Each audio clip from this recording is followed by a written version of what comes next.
This country's obsession with the royal family is embarrassing. You're just saying that people are wrong. It's diminishing. You're just saying that I'm saying people are wrong to admire the royal family. I'm saying what are they? I'm saying it's up Are they to, right to admire the royal family? I'm saying it's up to you. Are they right to admire the royal family? I don't get it. This country would be better off or just the same if we didn't have a royal family and we weren't ploughing millions and millions of pounds into it.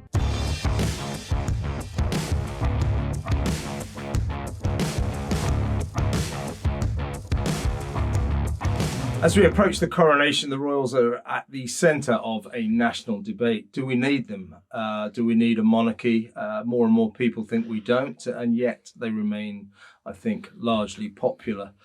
For my case, I think that the reason I want to keep the monarchy, it's not due to some kind of personal, passionate love of our king and our royal family and Her Majesty, God rest her soul. It's because so many people seem to enjoy it. The majority of people in this country, they love the royal family. They love reading about the royal family. They love seeing them on the telly. So I just don't want to take away that enjoyment. So I don't know, where are you getting your figures from, Kevin? Because recent polling, this was YouGov, showed that majority of people aren't going to be tuning in. They're not even bothered enough to tune in to watch the King's coronation. So I don't think many people do actually get a sense of, happiness from this. I think more and more people are seeing it for the irrelevance that it is. I think the Queen was a very different animal because lots of people couldn't really explain their fondness for her, but she was almost like a lightning rod for grandparents or childhood or something like that. So it was a everybody's constant grandmother. Absolutely. Yeah. But King Charles doesn't have that. And I'm not surprised he doesn't have that. Also, the Queen sort of maintained at least this sort of, the idea that these royals are supposed to be beacons of morality. You can look up to them. King Charles doesn't have that. He's been embroiled in scandal, in infidelity. He's got an acrimonious relationship with his son. I don't understand, especially against the backdrop of a cost of living crisis, how us little subjects can be tuning in to watch a man and his then mistress, now queen consort, literally getting ordained or whatever the hell the thing is, turned into king and queen consort. For what? What does it even mean? It's all nonsense. It's clear that millions of people in this country get a great deal of enjoyment out of having a royal family. You cannot deny, Marina. Where are you getting this from? Sorry, we're arguing different things here. You're arguing with your feelings. I'm arguing with fact. Well, no, you give me the numbers. The YouGov poll, I don't have it today. YouGov, don't the have worst the numbers polling today. agency in the world. Literally, that always comes up with answers that it wants to come up with. Are you sure it's a government-owned polling company? Exactly. Well, I would like to think the government would try and sway things in the way towards being pro-monarchy, but this isn't. I think people are really sick, especially younger generations. Maybe the people you're speaking to have got a different mindset. Certainly the people I speak to don't feel that there is any relevance. In fact, they find it bizarre, this country's obsession with them. How many column inches are devoted to these people who sell papers? They do, and I actually think that's on the decline. I think papers are on the decline, and I think coverage of the royal family is on the decline. They still generate great numbers online. Newspapers have sort of transformed and gone to more digital operations, and they said the royals are the best clickbait in the world. They sell over the years. They have sold millions and millions of papers. People are fascinated with them. I think it's ridiculous. Well, it might be ridiculous, but it's a fact. I just think people need to question why they're so fascinated with a fact. But do you know what I wish people did? I wish people would question things a little bit more, a little bit more critical thinking. But they don't have to if they don't want to, do they? No, absolutely not. But the reason it bothers me is because the existence of the monarchy, it just perpetuates classism and inequality. And actually, why do we have to look up to these people? Why do we have to be deferential and curtsy and bow to these people who, what's he done? He's just been born into the right family. He's achieved his life goal now. He's about to achieve it because his mum died. I'm sorry, it doesn't get any respect from me. I'm not curtsying or bowing to anyone. Well, I don't suppose I would curtsy to Prince Charles, King Charles either. But no, I totally accept that.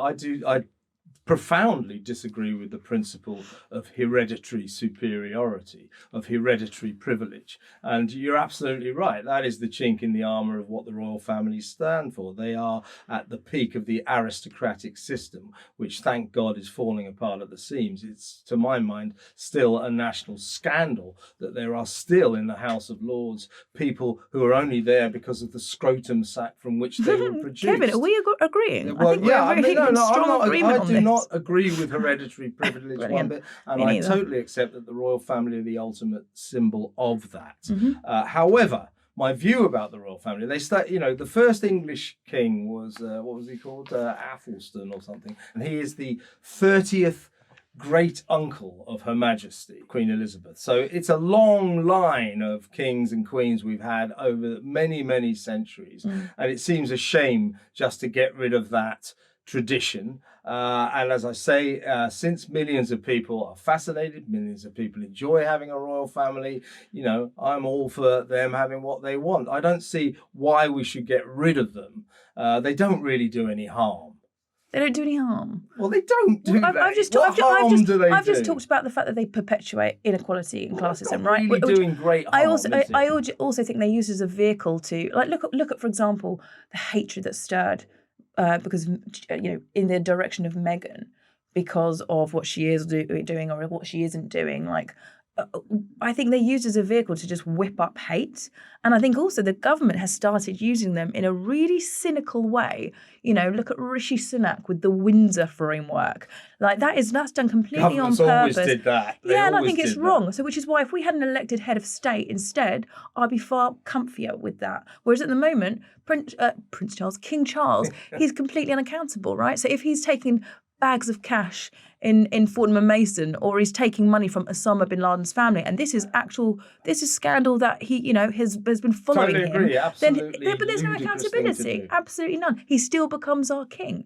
Even with the Queen, the Queen's, because it's a constitutional monarchy, the Queen was still relied upon to give her royal assent. For example, it's within her power to dissolve Parliament. There's a sort of unwritten rule that she can advise, and she can, that to me is, if you were born into a position, you should be nowhere near, you should have no influence whatsoever on our politics. That makes no sense to me. A politician, what equips you for that job? If you're a prime minister, then I think it's useful, if you're a top politician or any politician, I think it's useful that you talk to people. Ask any prime minister whether they were Labour or Conservative. They always said, because of the Queen's vast experience, what was her first prime minister was Winston Churchill, that she was very useful to talk to. She knew about history, she'd lived it. So that's one thing. She would have, a woman of the people? Come on, well, Kevin. I don't think she even put toothpaste on her own toothbrush. She doesn't have to be a woman of the people. No, you do. If you're bringing bringing legislation to a monarch for them to sign off and give royal assent to, and she's got no idea. You're overstating what that process actually amounts to. She has to sign off on it. She gets told what to do. She is not really our head of state. And you're sort of answering my point. The head of state is the prime minister. Not fit for purpose. The royals do not have any part in our government. They're just figureheads. Here's the problem, though. Whilst I think the Queen conducted herself absolutely amazingly and didn't get involved, wasn't political in any way, knew about how to at least appear very impartial. This king we've got now shows serious signs of being political. Now, if he carries on down this line, it doesn't matter what you think about climate change. He is an obsessive climate change emergency guy. He's obsessed with the environment, and he has all sorts of other pet obsessions that we know from his personal history. He will try to influence politicians left, right and centre, because that's what he's like, and that will present a massive problem. He better learn how to wind his neck in, otherwise you might get what you want and the royals may end up being dissipated. See, interestingly, I like that fact about King Charles. I like that he cares about the environment, but I still agree his passion for protecting the climate should have no greater weight than anyone else. Exactly. I agree Right? with that, But yeah. also go back to the Queen. You said, she didn't get involved in politics or whatever. No, she did, Kevin, when it suited her. In fact, she did step in and she got involved in a piece of legislation that meant that she could continue to hide her wealth. So, and there were a few other pieces as well, as covered by several papers, including The Guardian, which I'm sure you're a big fan of. But she did. So she stepped in when it was important to her and it benefited her. CNN reported recently that King Charles is one of the richest men in the world. He's just inherited a shed load because his mum died. Why is the public paying for this bash, which is rumoured to be in the area of 100 million, as well as, and this is the bit that really got me, £8 million for portraits of King Charles to go up in police stations and schools and council buildings. Yeah, ridiculous. He is rich enough. Do you know what? And if he is really our king, then shouldn't he be going, do you know what, guys? This one's on me. I'll pick up the tab. We fawn to them and we touch our forelocks to a ludicrous extent. And that is a problem. I totally agree. But the reason we do it is because as a nation, we like them. We're misguided. We like the concept. Do you know what it is? It's totally misguided and misplaced. Well, it might be, but patriotism. So what? People got the right to be but you know what? misguided, I would just love to ask someone, why is it that a king born into that position makes you feel proud to be British? And actually, why wouldn't maybe, I don't know, the NHS make you feel proud to be British? Because after all, because it doesn't, because it's useless. The thing that makes me proud to be British about the royal family is they are the royal family. They are the focus of global attention. Everybody loves the royal family around the world. Look at the Americans; they couldn't love anybody more. So because let's use the Americans as a benchmark. We got the best royal family in the world. My goodness, and I think it's really sad that a people born into the Kardashians, you might as well just worship the Kardashians. That's how much they deserve that same sort of status. I do, they're fantastic. Well, I think you need to question American yourself there a little bit. family. The other thing as well is, if we look at what the monarchy is supposed to represent, I talked about this before about beacons of morality, we're supposed to look up to them.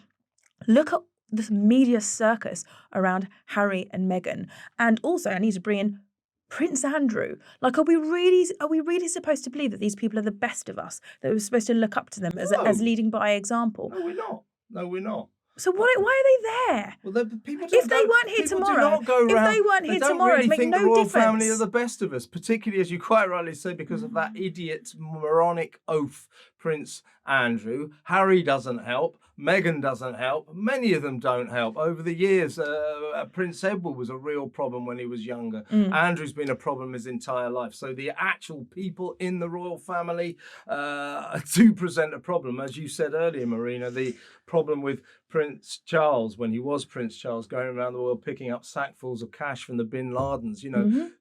They are, in their cosseted ivory tower world, capable of the most appalling lacks of judgment, failures of judgment, and they do it time and time again. However, the entity of the royal family is a source of pride for this country. People love that. It's embarrassing. Marina. It's actually embarrassing. I think this country's obsession with the royal family is embarrassing. You're just saying that people are wrong. It's diminishing. You're just saying that I'm saying people are wrong to admire the royal family. I'm saying what are they? I'm saying it's up. Are they right to admire the royal family? I'm saying it's up to you. Are they right to admire the royal family? I don't get it, and I think it's a shame. Okay, I think it's misplaced. They have every right. It's misplaced to patriotism. Yeah, well, you can say that if you like, but they're not wrong to admire the royal family, are they? Because if you say that, that's just you being snobbish. I'm not saying they're wrong. Well, I'm saying so I don't. Right. I'm saying I don't understand it, and I think you don't understand it, but that's your problem, not theirs. I think this country would be better off or just the same if we didn't have a royal family and we weren't ploughing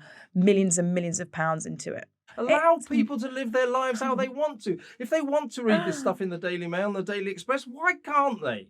Oh, they absolutely can. Thank you very much, Marina. Stop being so snobbish. It just dumbs people down. For God's sake. Literally, you're just sitting there and you're going, oh, these people are all so wrong. I didn't say that. Wrong. I didn't say that. It's absolutely up to them. So they are right to like the royal family. It is their right. Yes or no? It is their right. Yes, it is. It is their right So they are correct to like the royal family in their own mind. We're arguing different things. Well, no, because if you're taking the person, standpoint. Kevin, if a person wants to believe in goblins, that's their right. Exactly. I'm not saying it's Doesn't wrong. mean It's they're up wrong, to does them. it? But I'm saying, as a country, the obsession with the royal family, the fact that taxpayers are expected to pay for this family to keep them in their wealth, for their parties, for their portraits, that to me is absolute nonsense.